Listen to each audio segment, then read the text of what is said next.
Hello everyone, welcome back to the channel. Need to clean up your Hudl library? No worries. Here's how to delete a post in just a few clicks. For this, first head to hudl.com and log into your account. Then, once you are in, hover over video at the top of the screen and click Manage Library. Now, scroll through and find the video or videos you want to get rid of.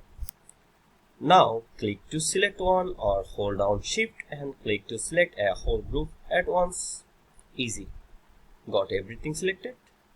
Then select Delete. That's it. Posts gone. Library cleaned up. Now you are all set. Quick and simple. That's how you delete posts on Hudl. If you found this video helpful, then give it a like.